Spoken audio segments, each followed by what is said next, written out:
एक गांव में दीनो नाम का एक कम्हार रहता था। दीनो अपने काम में इतना माहिर था कि उसकी बनाई हुई मिट्टी के बर्तन ना सिर्फ खूबसूरत होते थे बल्कि पायदार भी होते थे। गांव के लोग उसके बर्तन खरीदने के लिए दूर दूर से आते थे। एक दिन दीनो ने एक बहुत खूबसूरत मिट्टी का बर्तन बनाया जो गांव के सखी जमींदार की नज़र में आ गया। जमींदार उस बर्तन की खूबसूरती से बहुत मुतासिर हुआ और उसने दीनो को एक छोटा सा खेत तोहफे में दे दिया। अब दीनो के लिए यह तोहफा एक नया चैलेंज बन गया। वो एक कम्हार था, खेती बाड़ी का उसको कुछ इल्म नहीं था। वो जानता था कि खेत में हिल चलाकर बीज बोए जाते हैं, लेकिन उसे यह नहीं मालूम था कि कौन से बीज और किस वक्त बोना चाहिए। एक दिन दीनो ने खेत में हिल चलाया और सोचा कि उसे बीज बोने के लिए कुछ करना होगा। दीनी फौरन बाजार गया और जो बीज उसे पसंद आए वो खरीद कर ले आया।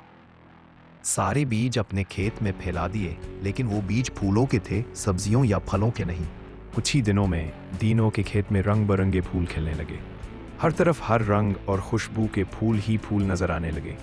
दीनो अपनी शानदार फसल पर बहुत फख्र करता था। सब लोग हैरान थे, लेकिन जल्द ही उनके दिलों में दीनो के खेत पर रश्क आ गया।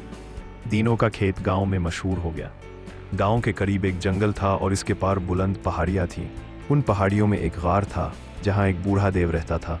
उसके पास एक अजीबो-गरीब परिंदा था जिसका जिस्म बड़ा था पर उसके पर बहुत बड़े थे और उसकी टांगें गैंडे की तरह मोटी और चार थीं।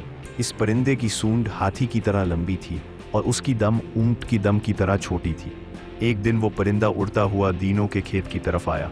जब उसने दीनो के खेत में फूलों की खुशबू और रंग देखे तो उसका दिल ललचाने लगा। वो परिंदा दीनो के खेत में उतर आया और फूलों के दरमियान उछलने लगा।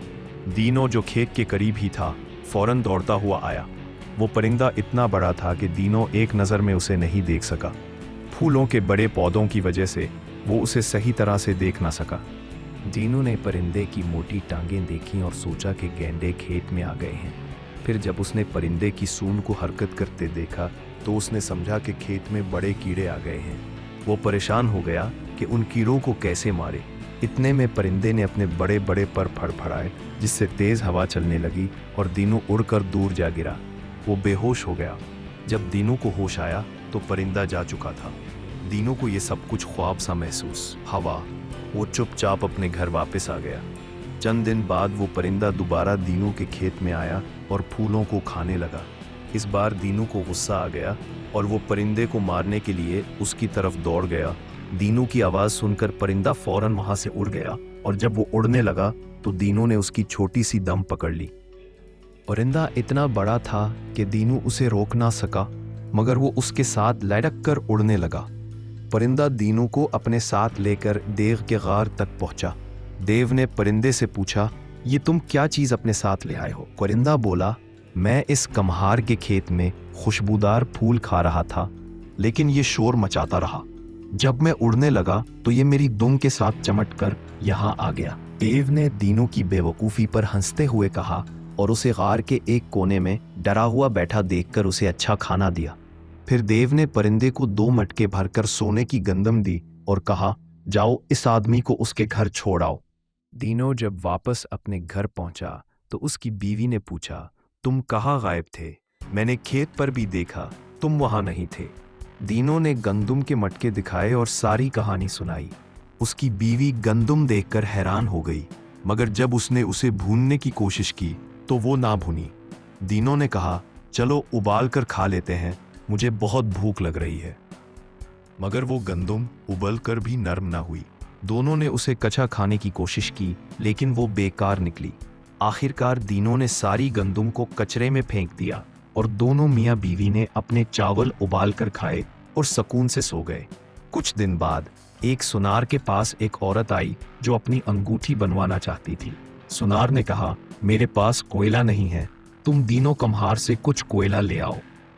औरत दीनो के घर के कचरे के ढेर से कुछ कोयले इकट्ठा करने आई और वहां उसने वो सोने की गंदुम के दाने देखे जो दीनो ने कचरे में फेंक दिए थे। वो गंदुम सुनार को दे आई और सुनार फौरन समझ गया कि ये सोना है।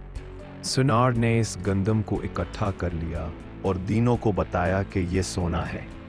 दीनो बहुत परेशान हो गया और सुनार से कहा, ये गंदम मेरी है, मुझे वापस कर दो। सुनार ने कहा, अगर तुम ये सोना वापस चाहते हो तो मुझे भी देव से इतना सोना लेकर दो। दीनो ने इसकी बात मान ली और दोबारा परिंदे को बुलाया। दीनो और सनार जब परिंदे के साथ उड़े तो सनार के दिल में लालच आ गया। उसने दीनो से पूछा, एक मटके में कितने सोने के दाने आते हैं? दीनो ने कहा, इतने ज्यादा। और जैसे ही उसने हाथ छोड़ा, परिंदे की दम उसके हाथ से निकल गई और दोनों जमीन पर गिर गए। सनार मर गया, मगर दीनो बच गया, लेकिन उसे बहुत चोटें आईं। ये कहानी हमें सिखाती है कि लालच बुरी बला है।